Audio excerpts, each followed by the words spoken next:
pass through the city of Berkshire in the state of Missouri as we do always, right before we hit the loving cradle of those hills of home.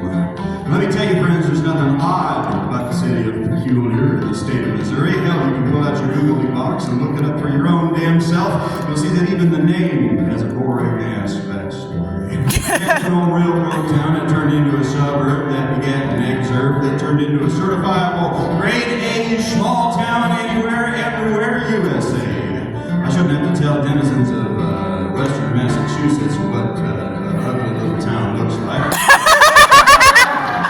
If America had a great big waiting room, it would not be in some place as beautiful and old and time-honored as western Massachusetts. It would be in that interminable expanse of corn and soybean fields known as the American Midwest. I mean, not a liberal arts college within 100 miles. Not an art museum set up by millionaires in 200 miles. Sorry, is that too specific? I keep forgetting what side my bread is buttered on here. So, if you happen to be inside that great big Midwestern waiting room, nowhere in particular, but somewhere near peculiar, you might find yourself a little bored. Start looking for a little bit of entertainment in that Midwestern waiting room, and you see in front of you a single crusty old magazine, shining like a shrine. Golf Digest, 2001, maybe Men's Health, 1998, Sports Illustrated. Use your imagination. Remember, it's an imagination game. Tiger Woods or Lance Armstrong on the cover, or something, disgusted with the SARS epidemic or something. Simpler times, as you open up to the centerfold and look to yourself, and you see there a teeny tiny ad for the city of Peculiar, Missouri, proudly proclaiming the town's dumb little motto, "Come visit us in Peculiar." It's a town where the odds are always with you. And it's not weird if you find your love here. So friend, pull off the highway. Let's get a little rest before a long night of driving. Where do you go with flights of fantasy with you? You gotta pay attention to the road. We're gonna get us killed out here. Look out for that pickup truck! Whoa! You drive crazy around here. But you know where we're going already, though, friend. Yeah, short of any public amenities, there's not one place you can rest a bit of IT after sundown here. There's no BLM free campground, there's no YMCA. I've never actually stayed at the YMCA, but I've heard it's fun to stay at the YMCA. That's basically now it's like a stadium sometime. Anyways, it's something like the Walmart parking lot. Yes, sir, we got a standing invitation to the hideous halogen bulbs in the all-night long world where an uneasy truce abides between the traveling kind and the mega corporations that deign to keep us from using our advanced degrees for the betterment of mankind. So we're going to jump in there, we're going to have ourselves a little party. What do you think? We step outside of the rig. I've been running my mouth at about this speed all damn day, so you're tired of it, so you slam the door. It makes me jump up. We step up to the wall. I try to hold your hand as we walk in so that we can look like the cute couple that we are, but just let you know. Go. Excuse me? Receipt for what?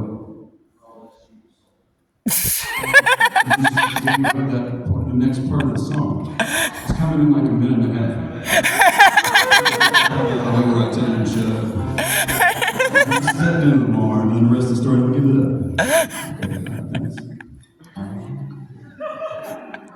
Step in the barn. The door's locked.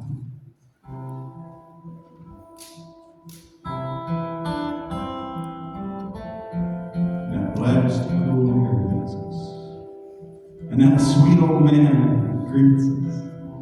And can't you see how everything in here is glowing, friends?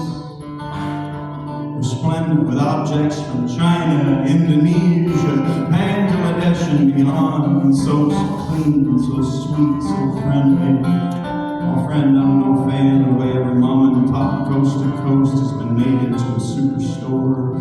But I swear to God that here, in a place you get the same deck of cards in Tucumcari in Alberta, and the same pack of rubbers in Minnetonka and Minneapolis, I might just fall to my knees at the glory and abundance that is the sameness of all things partying away in the last age of a God-forsaken Babylon.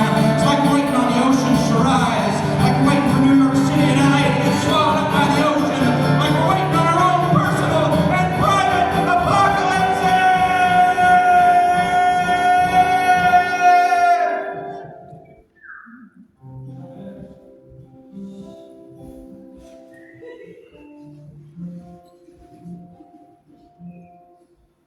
friends, I think we might need to get the hell up out of here.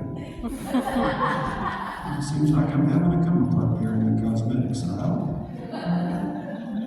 Wondering about the cosmos and trying to ascertain what the right shade lipstick is to cover up the joy and shame of living your own accursed existence on this godforsaken realm.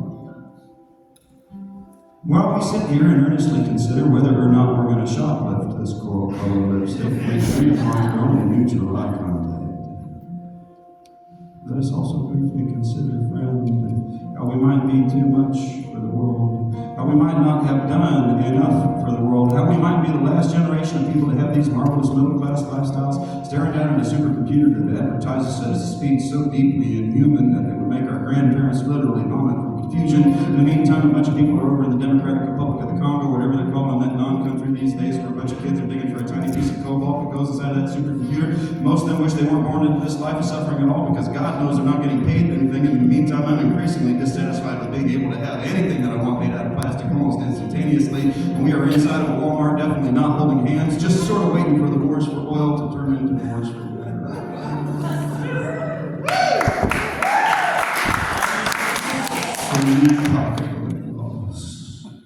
I pocket a second color. I'm about to pocket a third, but you slapped my hand away.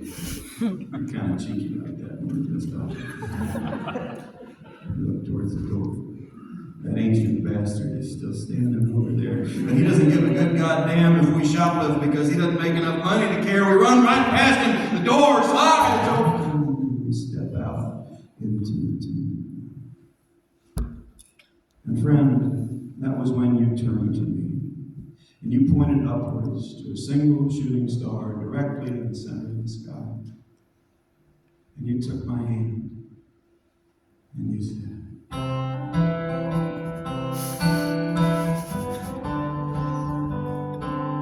"Give me hunger, O you gods that sit and give the world its orders.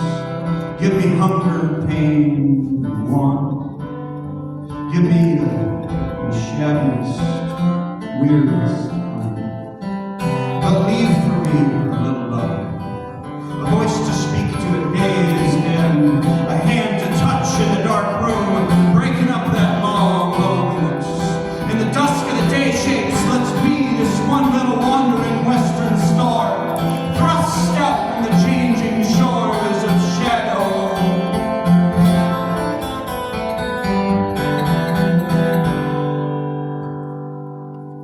For God's sakes, brother, let's go back home."